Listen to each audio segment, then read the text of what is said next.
Hermanos, hoy día se está iniciando una campaña que va a ser por un mes de las pequeñas familias. Amén.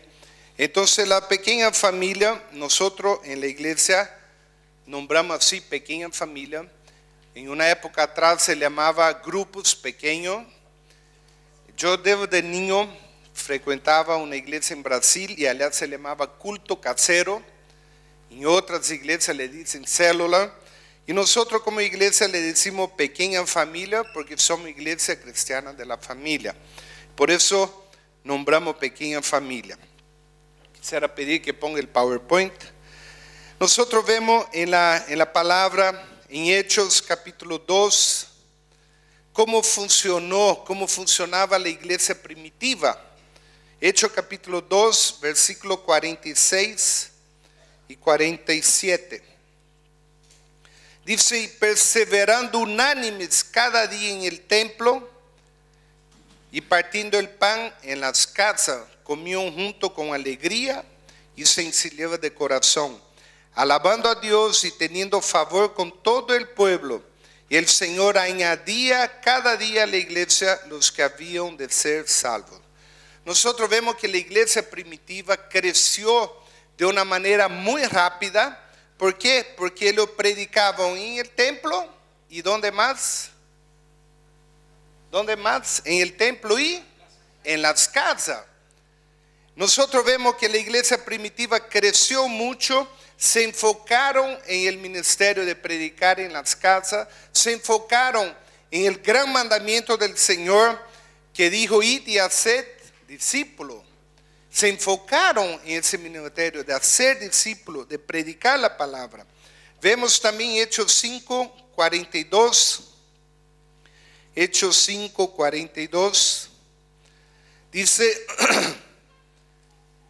y todos los días en el templo y por las casas no cesaban de enseñar y predicar a Jesucristo. Entonces, ¿dónde predicaban? ¿Solo en las iglesias? No, predicaban en el templo y en las casas. No podemos llevar el tema al extremo de decir no, solo en la casa, porque la Biblia dice en el templo, inclusive dice debemos congregarnos, debemos estar congregados, pero también dice en las casas. Vemos Hechos 20, 20, Hechos 20, versículo 20.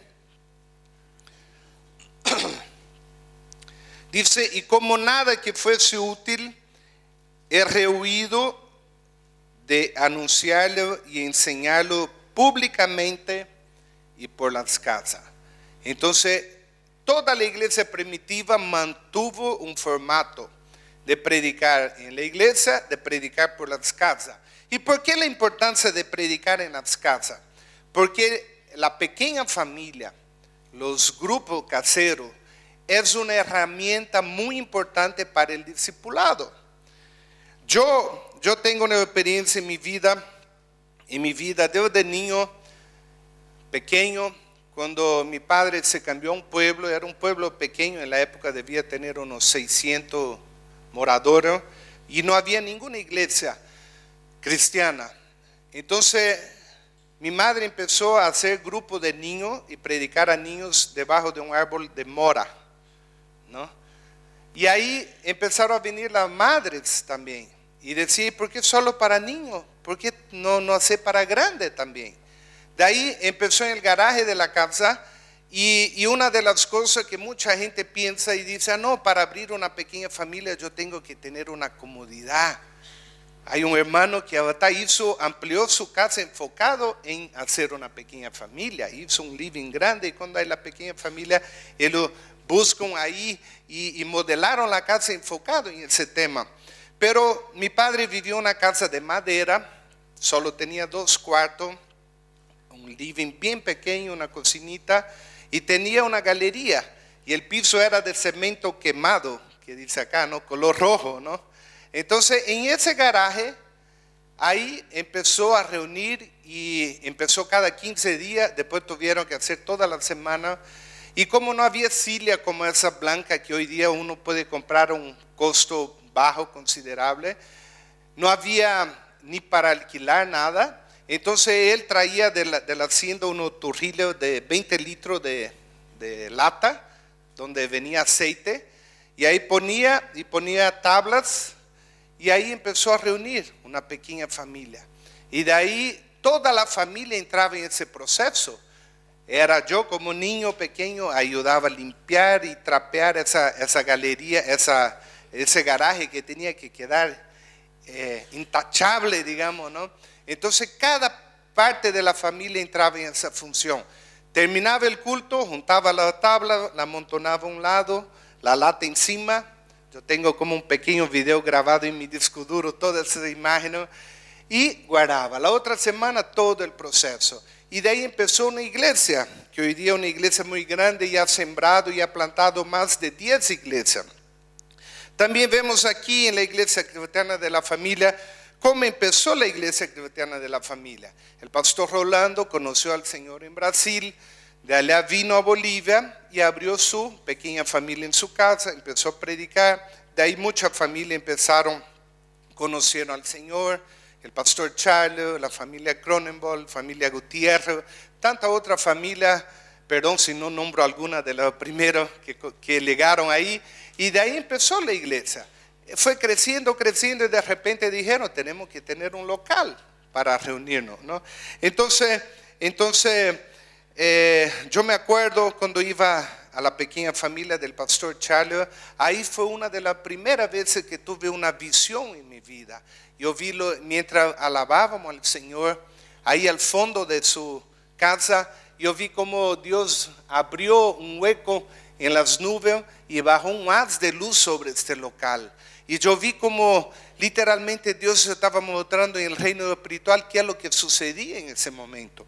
Nosotros vemos que también la palabra, el Señor cuando manda a predicar, Él dice que si alguna casa abrir su casa, dice la paz reposará sobre aquel lugar.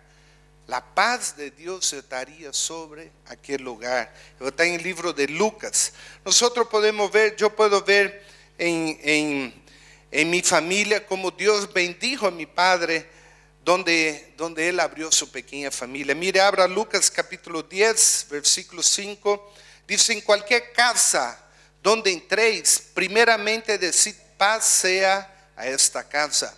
Y si hubiera allí algún hijo de paz, vuestra paz reposará sobre él, y si no, se volverá a vosotros. Entonces nosotros vemos que hay una promesa de que alguien cuando abre su casa para que sea predicado el evangelio, la paz de Dios estaría sobre aquel local. Entonces yo vi también cuando fui a Colombia algo que me impresionó. Fui una vez a visitar una iglesia en Colombia. Yo vi que personas que tenían el living, que era como de esta madera acá, más o menos, tipo 4x4 más o menos. Y él, el día que tenía su pequeña familia, sacaban los sillones, lo amontonaban en el pasillo y ponían silla, ni siquiera era de esas, era de las más angostitas para que pueda entrar mínimo 20 personas ahí, ¿no? Entonces, pero el concepto básico, muchas personas no quieren una pequeña familia porque dicen molestia. Yo le pregunté, ¿molestia o no? Es, porque abrir la casa, seguramente tú la abres limpia y va a terminar sucia, seguro. Va a venir algún niño que va a ahogar su cosa, va a venir. Hay un precio a pagar, hay una incomodidad, pero es una incomodidad para el reino de Dios. Nosotros vemos el libro de Daniel, cuando nosotros vemos, comenta que el anticristo, su función es hacer cesar el sacrificio, es hacer cesar el continuo sacrificio. Y hoy día muchos cristianos están acomodados, simplemente no quieren pagar un sacrificio. Cuando llegamos a Bolivia, también en mi casa, como había la costumbre de Brasil de tener la pequeña familia, llegamos acá en la iglesia donde íbamos, no había ninguna pequeña familia. Y mi padre habló con el pastor, mi madre, y dijeron, queremos abrir un culto familiar, se llamaba. No se llamaba célula ni pequeña familia, queremos abrir un culto familiar. Y se abrió ese culto familiar. Y en ese culto familiar, cuando iba la gente, nosotros hacíamos, no digo que era un sacrificio, yo lo hacía con mucho gusto, ¿no? Entonces, entre mi padre, mi cuñado y yo, nosotros terminaba el culto terminaba la pequeña familia, cada uno iba a un sector de la ciudad, llevando a la persona de vuelta a su casa al frente de su puerta.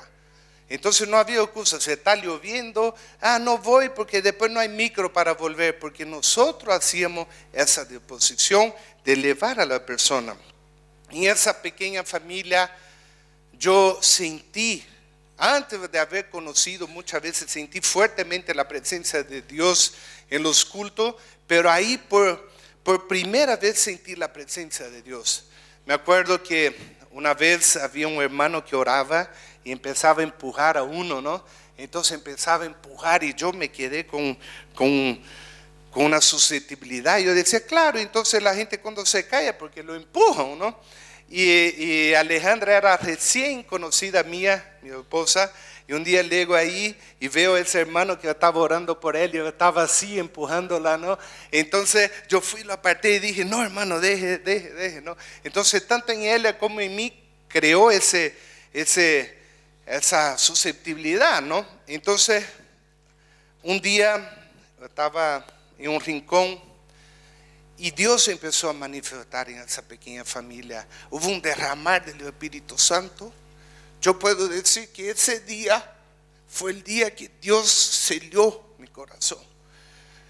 Y hubo un derramar del Espíritu Santo y la gente se caía y tenía una alegría. Algunos reían de una manera que yo decía, qué escándalo, ¿no?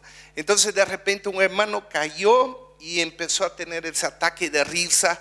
Y yo miraba y decía, qué show, decía, ¿no? En mi propia casa, ¿no? Después cuando ve el pastor principal de la iglesia cayó, yo miré y dije, qué show, le dije, ¿no? De repente mi madre cayó en la unción del Espíritu Santo y ahí yo dije, ahora yo no sé, yo conozco a mi madre, yo sé que ella jamás haría eso. Yo sé que ella jamás haría eso. Entonces, en ese rincón, yo le dije, yo que estaba con el corazón duro de ver la manifestación del Señor, yo en ese rincón le dije, Señor, si lo que está sucediendo aquí proviene de ti, yo quiero sentir lo mismo, pero no quiero que nadie me ponga la mano, le dije, ¿no? Porque no quería que nadie me empujara, ¿no? Entonces no fue ni 30 segundos, solo fue el momento que yo dije, Señor, yo quiero. Empezó a temblar mi pierna y yo caí en ese rincón. Yo lo tengo como un video en mi mente ahora, porque ese día fue un día, yo puedo decir, fue un día muy importante en mi vida. Dios quebrantó mi corazón, Dios me mostró cosas en mi vida que yo estaba haciendo que no era correcto. Dios me restauró. Yo puedo decir que Dios hizo un nuevo nacimiento en mi vida, que Dios me cambió, me llenó de su Espíritu Santo, y eso sucedió en una pequeña familia. No quiero decir que no puede suceder en una iglesia, que también sucede. Nosotros vemos en la palabra también, comentó el hermano Bernardo en el culto de las 8, que en las pequeñas familias hubo grandes milagros que Jesús hizo. El paralítico, por ejemplo, que abrieron el techo y lo bajaron por ahí, comentaba el hermano Bernardo, fue una pequeña familia. Entonces, en muchas cosas, Jesús sanó la suegra de Pedro en su pequeña familia, ¿no? Y algunos dicen, por eso Pedro negó a Jesús, porque sanó su suegra. No fue por eso, ¿no? Entonces, una pequeña familia. Nosotros vemos que Jesús predicaba, el ministerio de Jesús empezó predicando en pequeña familia, empezó predicando a grupos pequeños.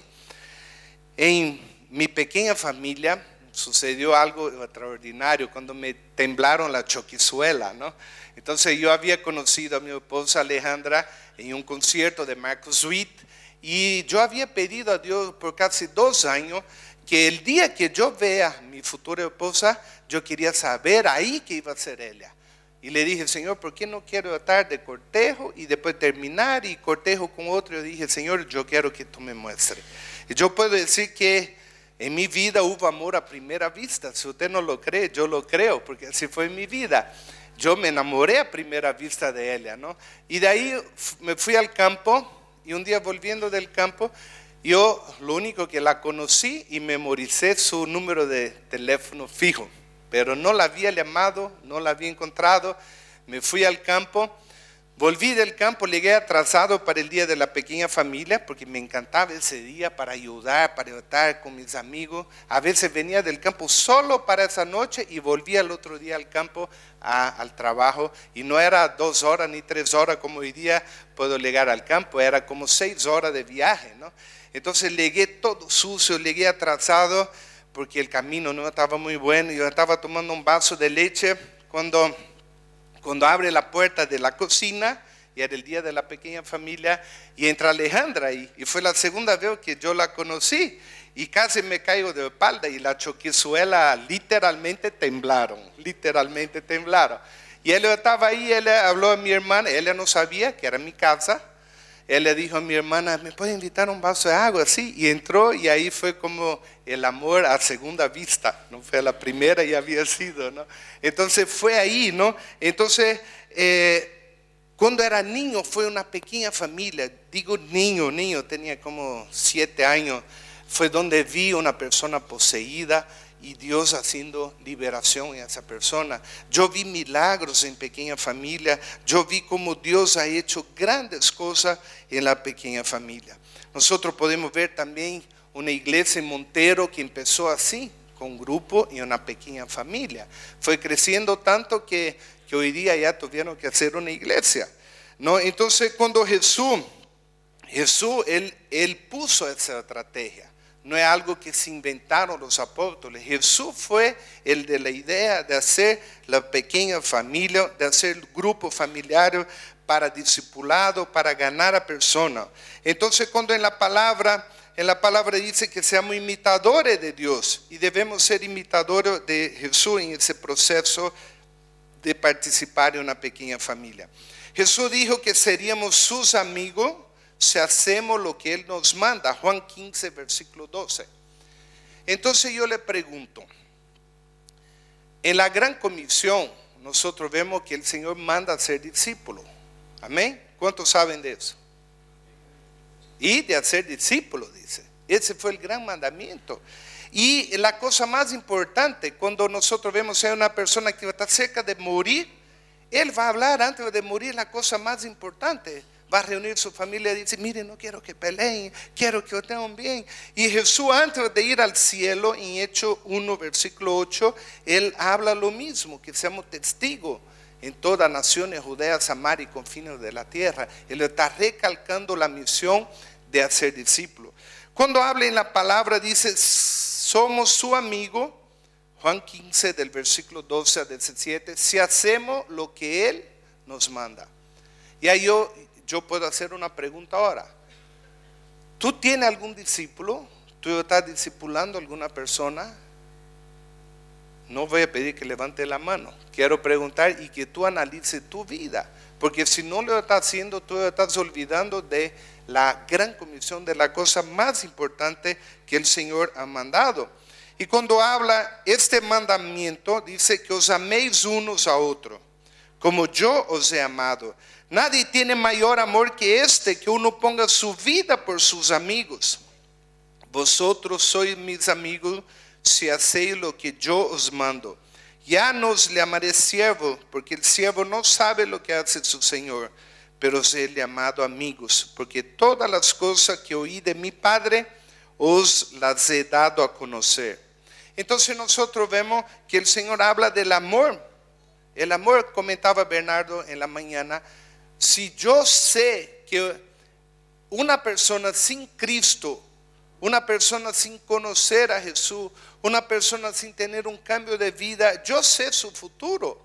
La Biblia lo enseña, que su futuro es un lago de fuego y azufre. Pero si yo no hago nada por ella, entonces, ¿qué estoy haciendo? ¿Será que yo la amo? ¿Será que yo la amo?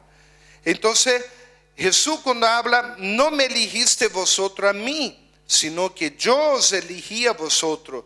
Y os he puesto para que vayáis y llevéis fruto, y vuestro fruto permanezca, para que todo lo que pidiereis al Padre en mi nombre, Él os lo dé. Juan 15, 17.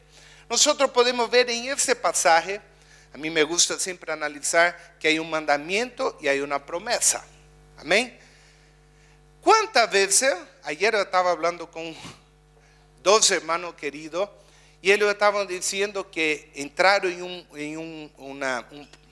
una prueba difícil en su vida, y analizando la prueba, ellos pudieron recalcar de por qué de la prueba, de que ellos antes simplemente no estaban apoyando su don y talento para el reino de Dios. Y Dios lo despertó por eso. Entonces, ¿cuántas veces nosotros, digo nosotros, porque cuántas veces yo he orado y siento que Dios no escucha? ¿Le ha pasado con ustedes, sí o no? ¿Sí o no? Porque muchas veces nosotros olvidamos. Aquí vamos a leer de atrás para adelante. Aquí hay una promesa. Dice, todo lo que pidieres al Padre en mi nombre, Él os lo dé. Esa es una promesa, de que lo que pedimos, Él nos dará. Pero para que esa promesa se cumpla, hay un mandamiento que dice, vayáis y le veis fruto, y el fruto debe permanecer el fruto. Y cuando dice, no me elegiste vosotros a mí, sino que yo os elegí a vosotros, comentando otro día con una persona, hablando, no, que la doctrina de la predestinación, que Dios eligió a, por ejemplo, nosotros para salvación, pero a otros no. Y por más que uno le predique, no va a pasar nada, porque Dios eligió a dedo. Si fuera así, el versículo central de los 4 evangelios, que es Juan 3:16, ¿quién me puede decir de memoria alguien? Porque Dios amó al mundo de tal manera que dio a su Hijo unigénito, ¿para qué algunos? ¿Para qué? Todo aquel que en Él crea no se pierda, mas tenga vida eterna. Entonces, hermano, cuando habla de esa elección que tenía en el versículo, cuando habla de que Él nos eligió, no está hablando de que Él nos eligió para salvación simplemente, porque la salvación es para todo aquel que en Él cree. Es para todo aquel que en Él cree. Si vuelve a poner el versículo 17, por favor. Pero cuando Él habla de la elección, que Él nos eligió a nosotros, Juan 3:17, por favor, hermano, si lo puede poner. Cuando Él habla de la elección, 15, Juan 15:17. Cuando Él habla de la elección, Él está hablando de una función. No está hablando de que nosotros, 15:16. Amén. Entonces, cuando Él habla que nos eligió, no está hablando para salvación, porque todos tenemos el poder de decidir aceptar o no. Él está hablando de una elección para una función. ¿Cuál función? ¿Cuál función? Dar fruto.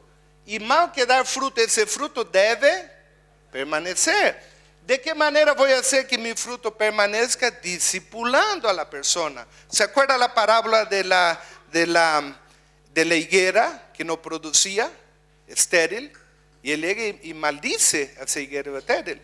Y hay otra parábola que él llega y dice, la higuera no producía, y dice que llega el siervo y dice, Señor, permita que yo cabe alrededor, que yo ponga abono, y de que yo la riegue, y de que yo la pode, y si al año produce fruto, bien; si no produce, ya, córtala y haga la leña.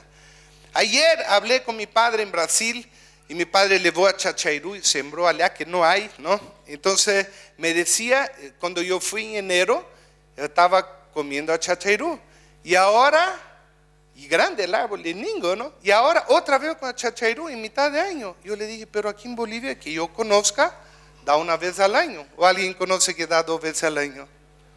Una vez al año, ¿no? Que dan 2 veces al año. Pero yo le dije, ¿y por qué? Y el pastor sabe, porque tenía en su casa un Chachairú. El pastor Charlie lo tenía y fue el jardinero y lo cortó y se molestó de por vida, ¿no? Entonces, ¿qué hizo él? ¿Qué hiciste? Le pregunté. No, me dice, hace como 1 mes o 2 meses atrás, cavé y le puse 2 kilos de abono en cada planta, y 2 veces por mes le pongo 300 litros de agua en cada planta.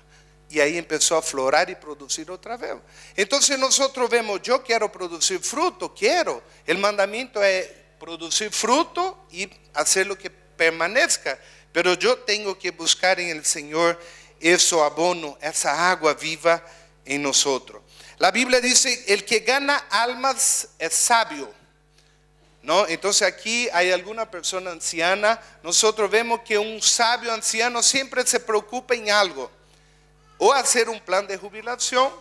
Algunos construyen una casa o dos casas y la alquilan. Porque dice, cuando yo sea anciano ya no quiero trabajar tan duro y quiero tener una fuente de ingreso. Y cada uno hace alguna estrategia, no sé cuál. Pero la Biblia dice, el que gana almas es sabio. ¿Por qué? Esa semana tuve un sueño. Dios me da mucho sueño. Y el sueño, yo estaba echado en el piso, en la tierra con mi hijo. Y fue como si fuera un futuro. Y mi hijo en el sueño estaba queriendo hacer una casa gigante, una mansión, digamos, ¿no? Y yo lo miré y dije, Leo, ¿para qué quiere hacer una casa tan grande? Mire los cielos, mire las estrellas. Como diciendo, la casa que tú tienes no es aquí.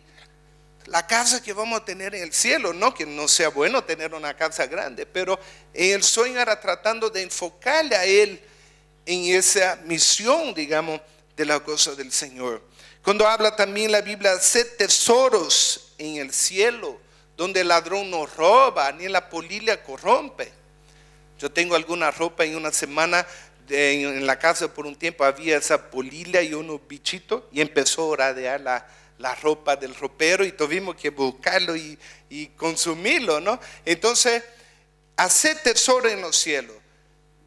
Cuando tú vayas al cielo, hermano, Dios, cuando llegue el día del juicio, el Señor nos va a llegar y va a decir, a ver, ¿qué tipo de auto usaba? ¿Mitsubishi, Land Cruiser o una Peta?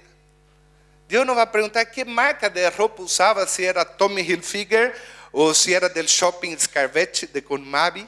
Dios nos va a preguntar. Dios nos va a preguntar cuántos cuartos tenía tu casa. Dios lo único que va a preguntar es cuántas vidas ganaste para mí. ¿Qué es lo que tú has hecho? Cuando habla en Apocalipsis 20 dice, fueron abiertos los libros y otro libro fue abierto, el libro de la vida, donde está escrito nuestro nombre, el libro de la vida. ¿Y cuáles son esos libros que dice antes en Apocalipsis 20? Lo que nosotros hacemos para el Señor. Entonces, hacer tesoro en el cielo, ¿cuál es? Ganar, es producir fruto, es hacer que ese fruto permanezca. Dice que una vez venía un misionero volviendo en un barco de haber estado años y años en una obra misionera en África, y él estaba volviendo porque se había jubilado ya por edad para volver a descansar en su casa con su familia. Y dice que mientras volvía había un senador, un político, no me acuerdo quién, y cuando estaba por llegar afuera había gente con pancarta, había gente para recibirlo, había gente haciendo ahí la banda tocando, y él se puso muy triste y él dijo, Señor, yo tuve años y años, como 40 años sirviendo como misionero en África, y ahora yo estoy volviendo a mi casa, y solo viene 2 hijos a recibirme, digamos. Y el Señor dice que lo mire y dice, hijo, es que tú no has legado a tu casa. Tú no has legado a tu casa. Nuestra casa no es acá. Nuestra casa no es lo que hacemos aquí. Eso es pasajero. Esos son segundos contados en la eternidad.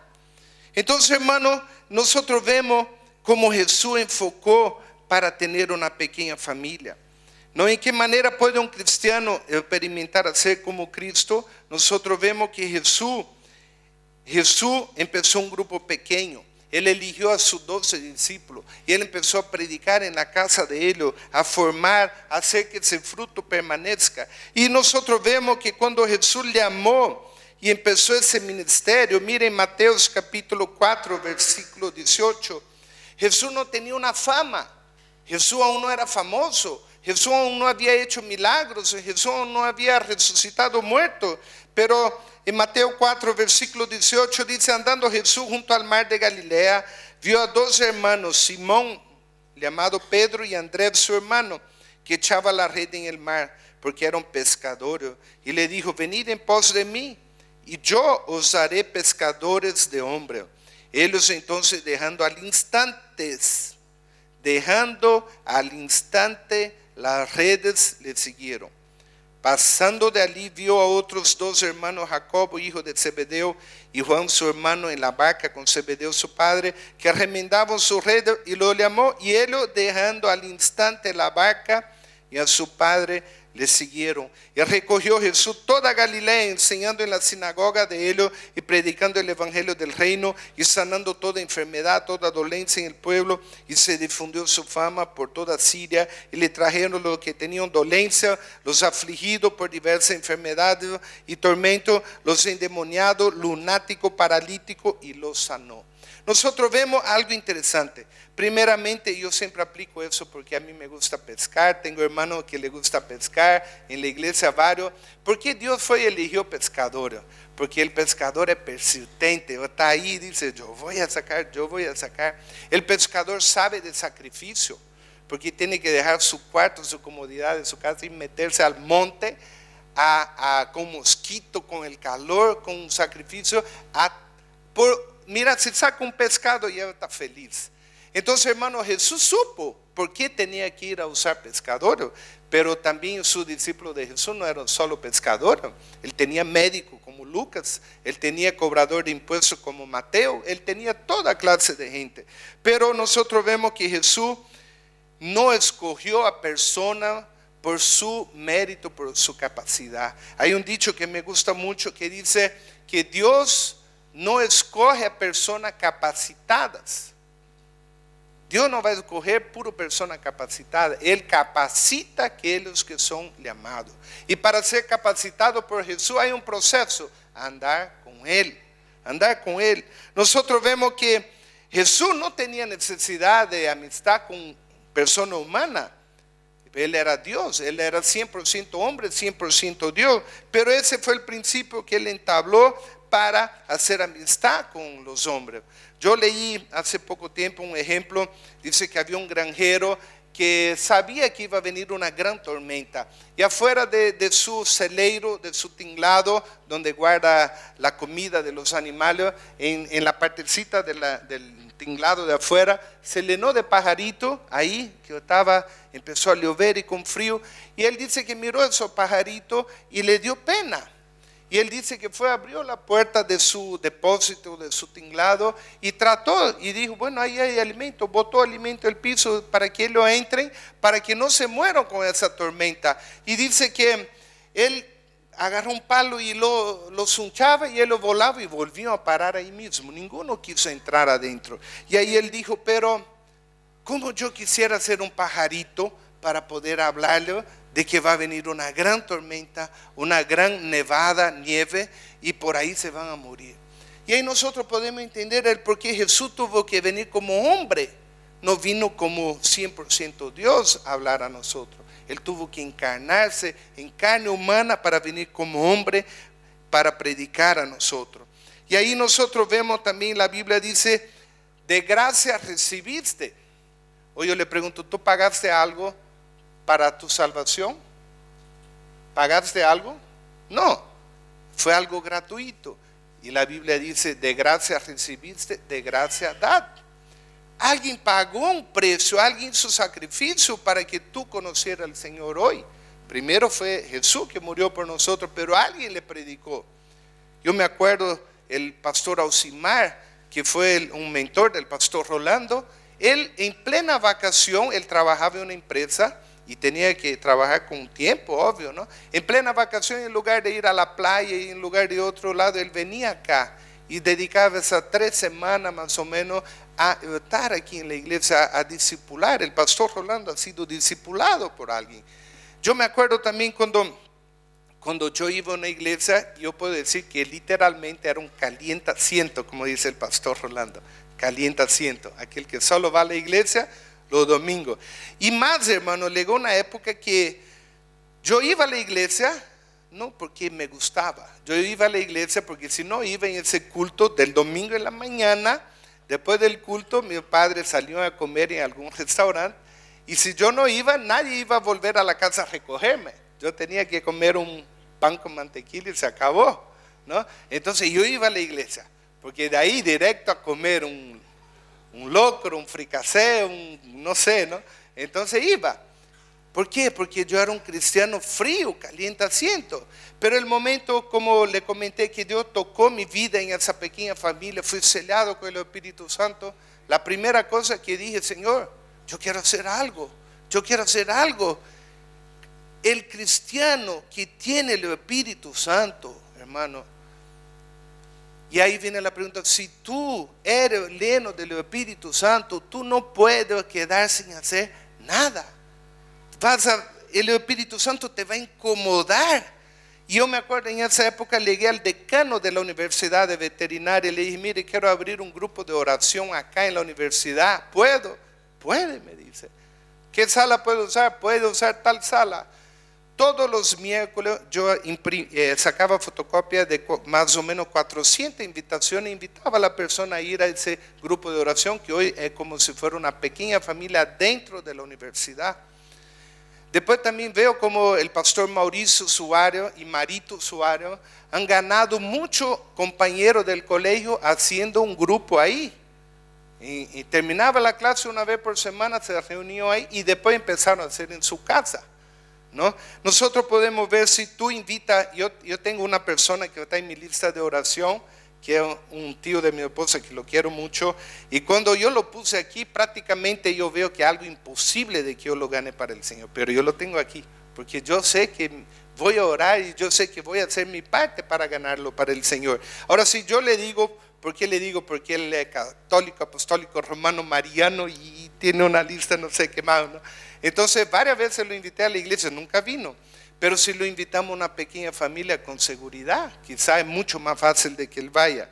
Nosotros podemos ver que Jesús, en el proceso de ganar fruto y permanecer, que el tema del discipulado, muchas personas piensan el discipulado es un bicho de 7 cabezas, es algo muy complicado. Entonces, en mi vida, después que el Señor me tocó, yo dije: Señor, yo necesito a alguien que me ayude, a alguien que me sustente. Solo fue pedir al Señor. Pasó como unas 3 semanas, había un pastor que tenía una escuela de misioneros, y él conoció a mi padre, a mi madre, y dijo: yo hago discipulado, preparo. Mi hijo tiene el llamado para misionero desde niño. Entonces él se ofreció, y yo no iba a su casa. Él venía a mi casa una vez por semana, y nos reuníamos, y él me discipuló por 1 año y medio más o menos. Y ese proceso de discipulado no fue solo palabra. Nosotros íbamos al campo juntos y viajábamos juntos, comíamos juntos. Fue algo integrado, fue una relación de amistad. Cuando nosotros vemos con Jesús fue igual. Como Jesús hizo sus discípulos: caminaban juntos, viajaban juntos, comían juntos, experimentaban dificultades juntos. Como en ese que llega el cobrador de impuestos y dice: tiene que pagar tu impuesto. Y él no tenía, ni Jesús ni Pedro tenía cómo. Y Jesús dice a Pedro: vaya a pescar. Pedro era pescador, y cuando va a pescar vuelve con pez que tenía 2 monedas en su vientre. Dice: dale una por mí y una por ti. Nosotros vemos ahí la figura también de que el crecimiento de la iglesia debe venir con la pesca, pescar otro, ganar otro para Jesús. Nosotros vemos que Jesús dedicó muy poco de su tiempo y atención para hacer una organización terrenal. Jesús no se preocupó en tener la mayor iglesia, o sea, de la época, porque había la competencia mayor, los fariseos, ¿no? Entonces el reino que él buscó proclamar no fue una organización material. En Lucas 17, del versículo 20 al 21, preguntado por los fariseos cuando había de venir el reino de Dios, les respondió y dijo: el reino de Dios no vendrá con advertencia, ni dirán: helo aquí o helo allí, porque aquí el reino de Dios está entre vosotros. Entonces Pilato volvió a entrar en el pretorio y llamó a Jesús y le dijo: ¿eres tú el rey de los judíos? Respondió Jesús: mi reino no es de este mundo. Si mi reino fuera de este mundo, mis servidores pelearían para que yo no fuera entregado a los judíos, pero mi reino no es de aquí. Él estaba hablando de un reino espiritual. Nosotros vemos que el mensaje y el evangelio del reino tuvo mayor interés que establecer y operar una institución humana. Jesús se enfocó en persona, en dejar a la persona. Entonces Jesús se interesó por ellos, los sanó, los escuchó, los perdonó, los animó, le enseñó y le predicó, porque su énfasis fue la gente. Fue la gente. Ahora, cuando digo el discipulado, mucha gente dice un bicho de 7 cabezas. No, hermano, el discipulado es andar junto, comer junto, leer la palabra junto, orar junto, participar junto con la persona. Cuando Pablo dice, sed imitadores de mí como yo soy de Cristo, él estaba diciendo, si ustedes no pueden ver a Cristo, véanme a mí, porque él era ejemplo de Cristo. Entonces el discipulado básicamente como 2 Timoteo 2:2. Abra su Biblia en 2 Timoteo 2:2, que dice, 2 Timoteo 2, versículo 2.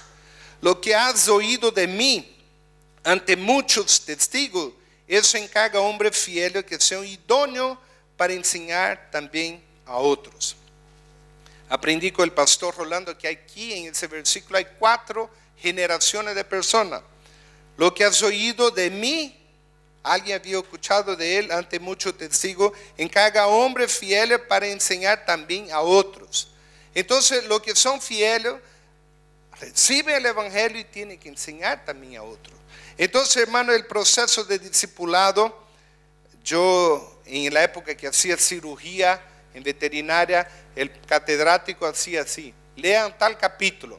Uno tenía que leer primero el capítulo, después él pasaba la clase con la pizarra o con PowerPoint explicando qué es lo que iba a hacer. Después un día él nos ponía delante del animal que tenía que ser operado. Yo soy veterinario, ¿no? Entonces él decía, él le explicó la teoría. Cuando explicamos la teoría es explicar la palabra, ¿no? Después él dice, ahora yo voy a hacer y ustedes van a ver. Entonces él operaba y nosotros veíamos, ¿no? Entonces me acuerdo una compañera que una vez viendo, cuando abrió, se desmayó, ¿no? En plena cirugía, ¿no? Entonces, y después el otro proceso era así: ahora ustedes hacen y yo superviso. Y después de ese proceso ya cada uno podía hacer solo. Entonces el tema de hacer discípulo es igual. Tú tienes que enseñarle la palabra, la teoría, y tú tienes que andar con ellos para que ellos vean cómo tú haces. En ese proceso uno ve personas cuando es liberada, cuando tiene sanidad, cuando tiene muchas cosas. Y muchas personas dicen, no, para hacer sanidad es solamente los grandes predicadores que salen en la tele predicando. Hermano, la palabra dice, al que cree, impondrá la mano sobre los enfermos y sanarán. Al que cree, impondrá la mano y será liberado lo poseído de demonios. Entonces lo único que tú tienes que hacer es creer, tener una intimidad con el Señor. No dice la palabra a los pastores y sacerdotes y profetas que creen, impondrá la mano y sanarán al enfermo. Eso es un mandamiento para todos nosotros. Pero ¿por qué muchas veces Dios no hizo sanidad a través de nosotros? Porque no creemos. No creemos. Porque llega el momento que hay un enfermo, tenemos que llamar solamente al pastor Rolando o al pastor Charlie para orar. Nosotros no creemos. Entonces, hermano, nosotros podemos ver que Jesús, el éxito de su mandamiento, el éxito de toda la iglesia de hoy fue enfocada en un grupo de personas corrientes. Nosotros vemos que Jesús seleccionó hombres comunes y corrientes, sin educación y clasificados como ignorantes por la norma del mundo. En Hechos capítulo 4, versículo 13, nosotros vemos que le preguntaron, ¿con qué potestad y en qué nombre habéis hecho vosotros eso? ¿Qué había hecho? Habían sanado a un enfermo, ¿no? Entonces Pedro había orado por un enfermo y lo había sanado. Entonces Pedro predica y trae una palabra, hay un derramar del Espíritu Santo, y después dice el versículo 13, entonces viendo el denuedo de Pedro y de Juan y sabiendo que era hombre sin letra y del vulgo, hombre vulgar, común, corriente, se maravillaban y le reconocían que habían estado con Jesús. ¿Por qué? Porque fueron la copia de Jesús.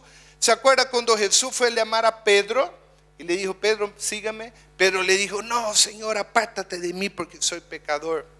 Pero después que Jesús se fue al cielo, dejó la misión, dice que Pedro, donde pasaba, ponía a los enfermos para que su sombra tocara sobre ellos.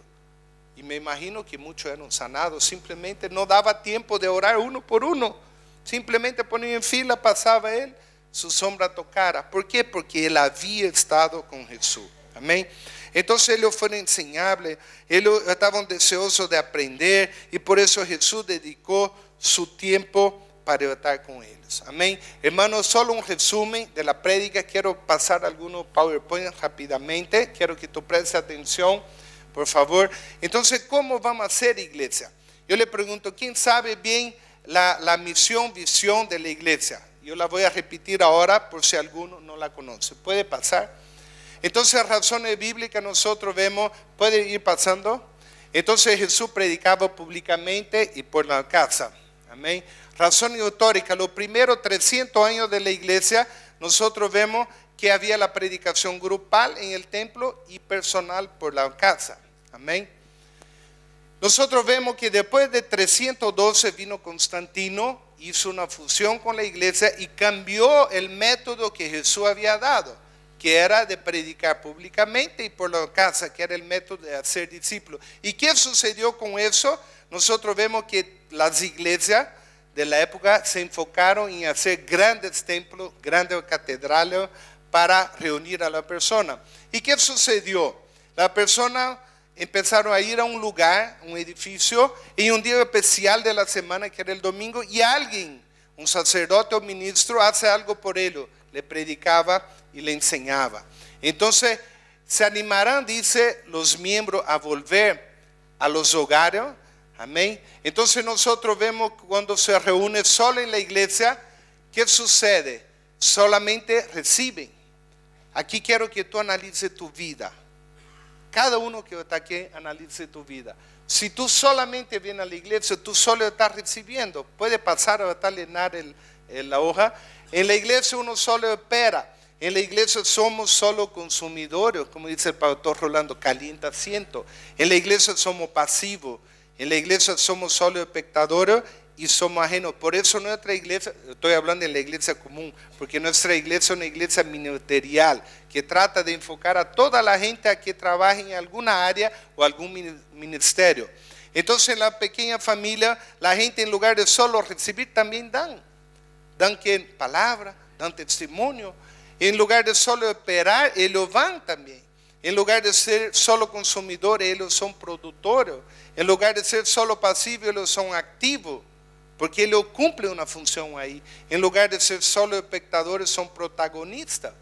Esa semana llega un niño y pide para alguno quinto para comprar un jarabe. Y yo no tenía, no estaba con dinero. Entonces le dije, no, ahora no tengo dinero. Entré a la farmacia y dije, pero tengo mi tarjeta de crédito. Entonces lo llamé y dije, no tengo dinero, no le mentí, pero venga acá. Le compré ese jarabe, hermano, y me sentí tan feliz.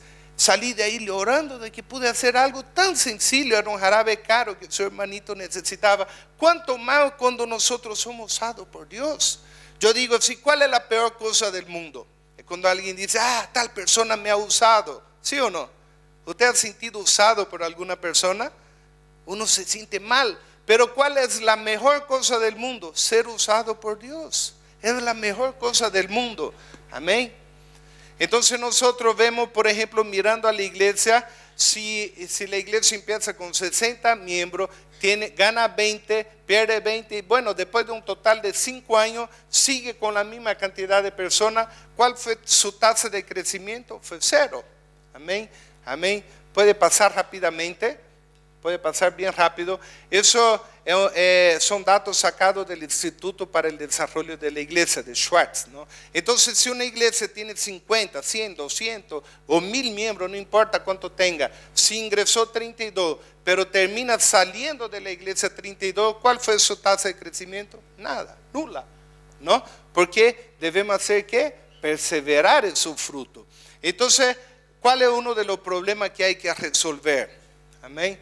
Debemos cerrar la puerta del fondo. ¿Y cómo vamos a conseguir eso? Haciendo comunión. Por ejemplo, a veces una persona se enferma, nadie la visita, nadie la llama y de repente se va de la iglesia porque dice, estuve enfermo y nadie me visitó. Nadie me visitó.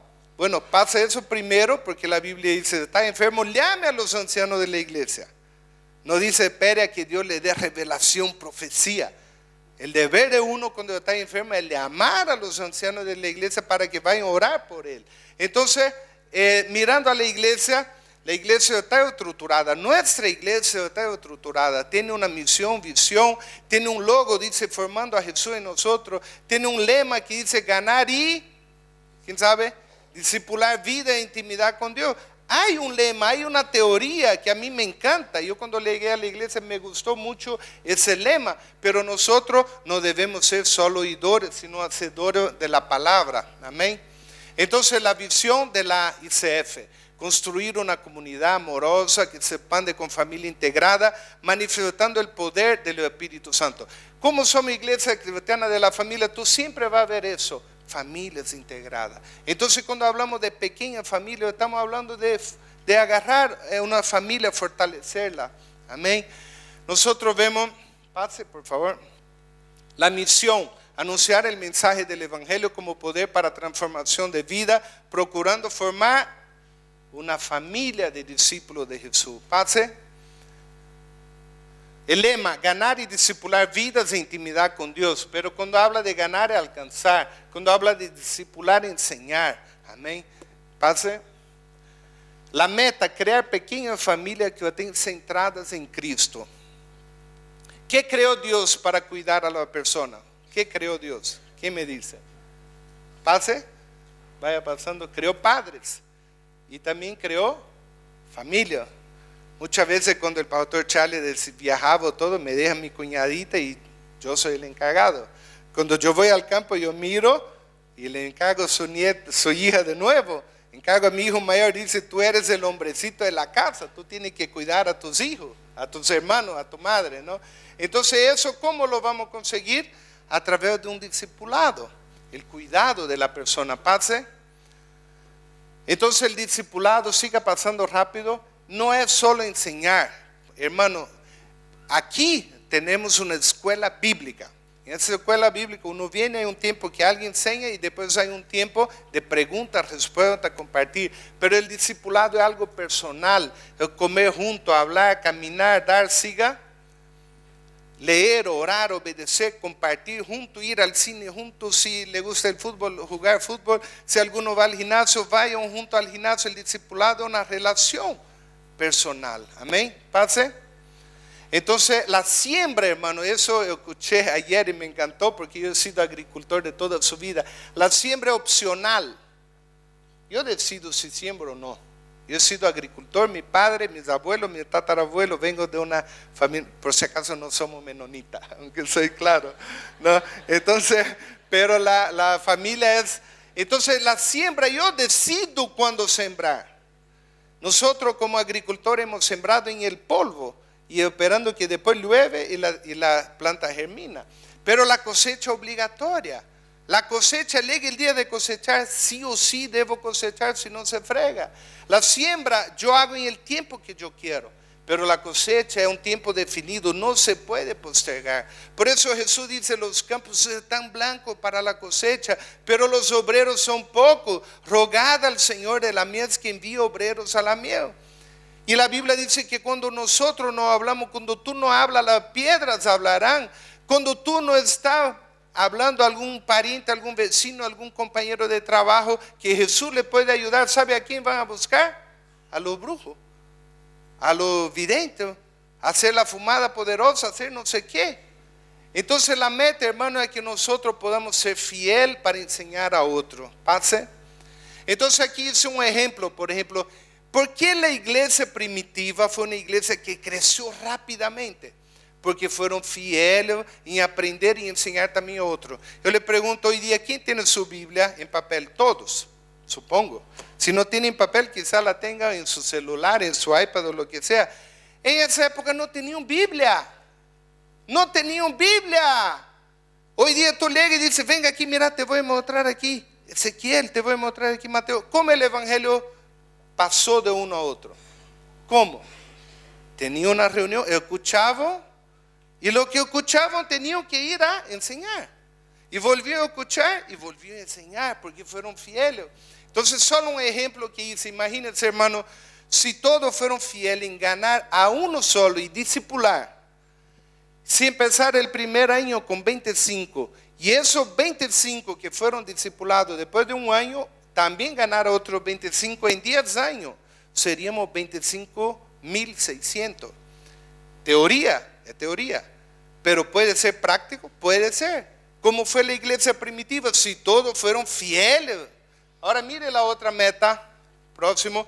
Si yo pudiera discipular a 2 y esos 2 fueron fieles, después de un año ganar y discipular a otros 2 y sucesivamente, hermano, en 10 años, empezando con 25, si todos fueron fieles, si ninguno cortara la cadena como fue en la iglesia primitiva, podíamos ganar a toda Santa Cruz, 1.400.000. Amén. Pase, estamos por terminar ya. Entonces una pequeña familia, ¿qué es? Es un grupo pequeño de personas, por eso es pequeña. No se preocupe, ya cuando la pequeña familia pasó de 20, ¿qué debe hacer Bernardo? Multiplicarse. ¿Por qué? Porque ya no es una pequeña familia. Entonces muchas veces en la iglesia algunos decían, mi pequeña familia van 40. Bueno, no es la meta. La meta es ser pequeña. No es la meta que sea 40, 50, no. En mi pequeña familia hacemos churrasco todos la semana, por eso la gente va, claro que va, hermano, me invita a lo que hacen churrasco y yo voy a estar ahí la otra semana. ¿No? Entonces, la pequeña familia es un grupo pequeño de personas que se reúne semanalmente fuera de la iglesia con el propósito de evangelizar y discipular. Amén. Entonces, una pequeña familia, mire, si es grande, mire lo que sucede, no es apropiada. Si es pequeña, hay interacción. Amén. Entonces participativa también. Nosotros vemos si es grande, es solo una dirección. Si es pequeña familia, en todas las direcciones hay posibilidad de dar su testimonio y todo. Amén, pase. Entonces, ¿qué hizo Jesús para formar la iglesia más grande del mundo? Él hizo y trabajó con un grupo de pequeñas personas. Pase. Entonces colocó a la persona en un grupo pequeño, informal, participativo, casero y personal. Puede pasar bien rápido. Entonces el cuidado de los miembros, por ejemplo, en la iglesia actual es solo trabajo del pastor. En una pequeña familia, trabajo de todos los miembros, ¿no? De todos los miembros tiene el cuidado de nuevo. El discipulado, lo tradicional, es solo con maestro, clase, la gente tiene que venir y en un edificio. Pero cuando dice ir de hacer discípulo, no es traerlo, es ir allá. Amén. Pase. Y el último dice, la retención del fruto normalmente es un trabajo de pocas personas. Y si la iglesia se enfoca en pequeña familia, la retención del fruto es cada pequeña familia es responsable. Quiero invitar a los levitas a que pasen adelante. Hermano, y en ese momento yo quiero hacer un desafío. Primeramente, el tema del hermano mayor. Hermano, si tú todavía no estás orando por alguien, primero no estás siendo fiel.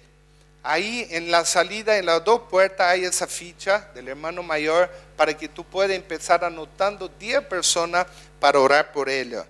Después queremos hacer un desafío de que tú puedas frecuentar una pequeña familia. Yo le pregunto, ¿a quién le gusta comer acá? A ver, levante su mano el que le gusta comer. Bueno, algunos más que otros se nota, ¿no? Pero ¿a quién le gusta comer? A todo.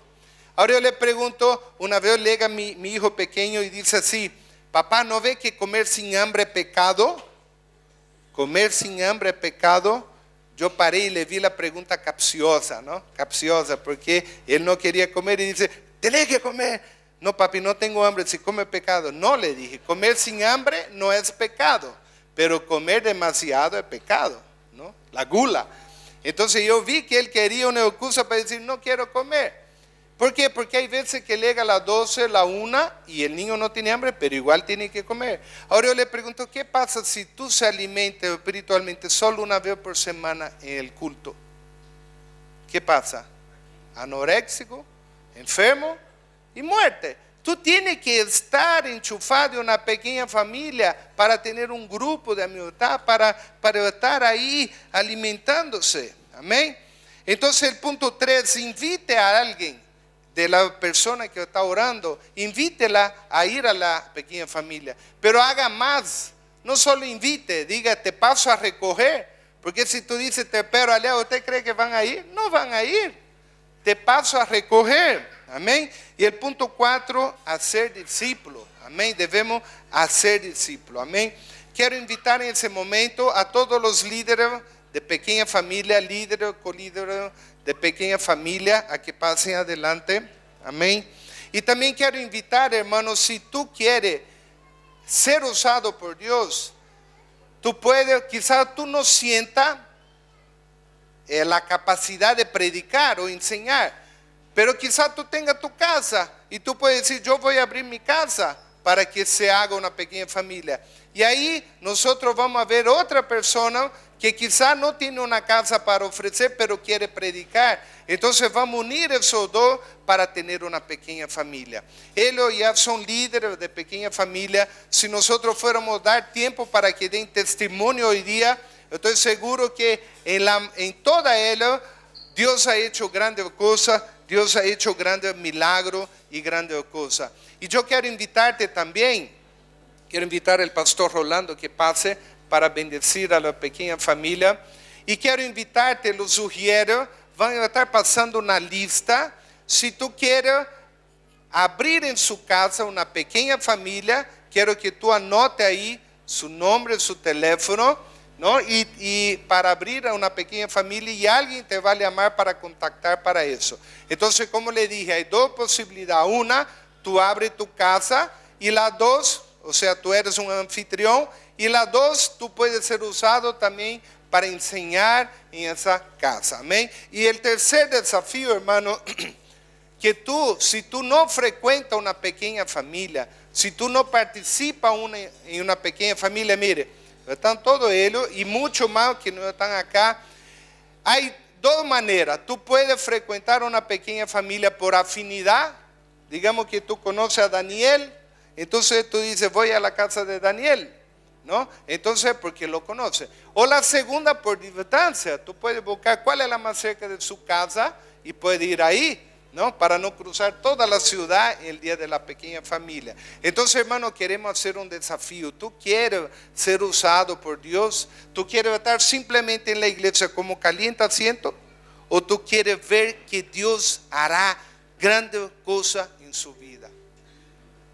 A ver, yo le pregunto, ¿tú quieres ser observador o tú quieres hacer parte de la historia? Amén. Entonces, hermano, dispóngase a apoyar a alguna pequeña familia, o dispóngase a abrir una pequeña familia en su casa, dispóngase a ser usado por Dios.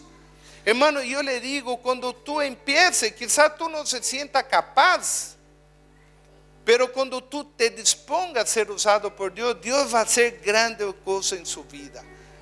Dios va a hacer milagros, Dios va a hacer sanidad, Dios va a hacer liberación de personas, Dios hará grandes cosas. Y el día que llegue el día del juicio, tú vas a poder decir, Señor, aquí están las personas que yo gané para ti. Tú vas a poder rendir cuenta a Dios de lo que hace. Entonces, hermano, a la salida tú puedes anotar. Lo sugiero, quiero pedir, si alguno quiere abrir, alguno siente de abrir su casa para que el evangelio sea predicado, levante su mano. Si alguno todavía no tiene en su casa, allá, hermano, póngase de pie mejor para que le dé un formulario. ¿Ah? Robbie, amén. El que quiere abrir su casa, póngase de pie, por favor, para que le entreguen un formulario. Un gran aplauso. Amén. Amén. Si hay alguno más que quiere abrir su casa para que sea predicado el evangelio ahí, levante su mano. Allá hay un otro hermano, aquí, gloria a Dios por su vida. Amén, hermana Lizzie. Amén. Pónganse de pie, por favor.